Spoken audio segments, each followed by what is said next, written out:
मैं इसे अंतरिक्ष की सती मानता हूँ। देखिएगा उनके ध्यान के अंदर जिस प्रकार की परावैज्ञानिक अवस्थाओं को उन्होंने प्राप्त करा, परावैज्ञानिक अवस्थाओं को अभिव्यक्त किया, विज्ञान के लिए सतत रूप से चुनौती प्रस्तुत करते रहे और एक चमत्कार के रूप में हम सबका मार्गदर्शन करते रहे। तो इस प्रकार की अवस्था में अवस्थित महापुरुष यदि अपना भौतिक देह त्यागता है तो सिर्फ और सिर्फ समाज की, राष्ट्र की या मानवता की क्षति नहीं है, यह ब्रह्मांड की क्षति है। मेरे गुरुदेव ब्रह्मांड के प्रत्येक कण के अंदर व्याप्त हो गए। अभी तक तो हमने देखा कि वो समाधि में जाते थे और संकल्प लेकर के 72 घंटे में, 3 दिन में, 30 दिन में, 5 दिन में जो भी संकल्प वो अभिव्यक्त करते थे सार्वजनिक तौर पर, वो वापस निकल आते थे। किंतु हृदय द्रवित है, वो महासमाधि में है, जहाँ से वो सशरीर तो वापस नहीं आएंगे। जी उनका व्यक्तित्व बहुत, देखिए राष्ट्र की सेवा को हम परम धर्म मानते हैं, हमारा वेदांत भी यही कहता है। तो आप जिस भूमि का, सनातन भूमि की सेवा करते हो, तो वैसे ही योद्धा और योगी एक ही हो जाते हैं।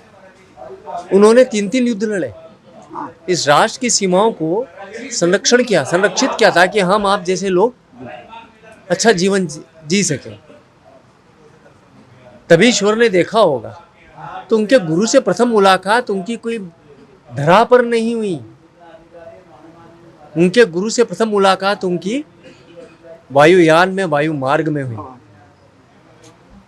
तो ऐसा कभी न भूतो न भविष्यति, वेंकटेश के बारे में कहते हैं ना, वेंकटेश समो देवा न भूतो न भविष्यति, उनके जैसा देवता न अतीत में हुआ न भविष्य में होगा।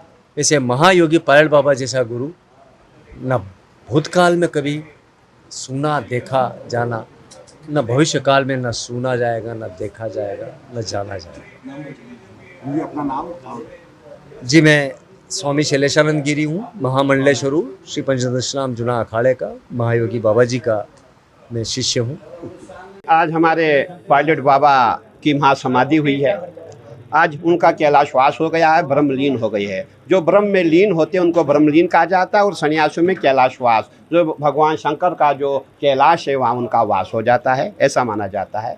और हमारे बीच में मैं ये कहना चाहूँगा कि इस समय खाली हम हरिद्वार के संत नहीं, पूरे देश विदेश से जिनके लाखों संत यहाँ पे नहीं, अमेरिका, जर्मन, जापान, जहाँ भी आप जाएंगे इनके साधु आपको मिलेंगे, इनके भक्त, इनके शिष्य आपको मिलेंगे। सबसे बड़ी बात यह है कि सनातन का जो प्रचार प्रसार है, मैं समझता हूँ सबसे ज़्यादा जो है पायलट बाबा ने ही किया। हिंदुस्तान में सब घूम रहे हैं, सब प्रचार कर रहे हैं, परंतु देश विदेश में जाके प्रचार करना हर किसी के बस का नहीं है। उसके लिए आपको योग्यता होनी चाहिए, उसके लिए आपको जो आपकी लैंग्वेज है उस पर कमांड होनी चाहिए, तभी जाकर के आपके शिष्य देश विदेश में हो सकते हैं। वो सब जो क्वालिटीज़ हमारे पायलट बाबा में थी। और ऐसा मानना है कि पायलट बाबा को साक्षात्कार, ब्रह्म का साक्षात्कार हो गया था, भगवान का साक्षात्कार हो गया था। 2007 की बात है, मेरी महाराज जी से बात हुई थी, तो महाराज जी ने मुझे कहा कि जब मैं जहाज़ में जा रहा था, जहाज़ लेके क्योंकि वो विंग कमांडर भी रहे वो एयरफोर्स में, तो उस समय मुझे एक लाइट दिखाई दी। वो जो लाइट ही ब्रह्म की लाइट थी, वही जो लाइट भगवान की लाइट थी।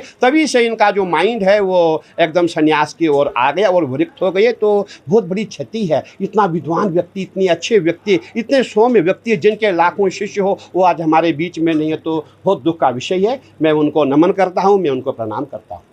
अगर आप ये वीडियो YouTube पर देख रहे हैं तो हमारे चैनल को सब्सक्राइब करें और बेल आइकन को दबाना ना भूलें। अगर आप Facebook पर ये वीडियो देख रहे हैं तो हमारे पेज को लाइक करें।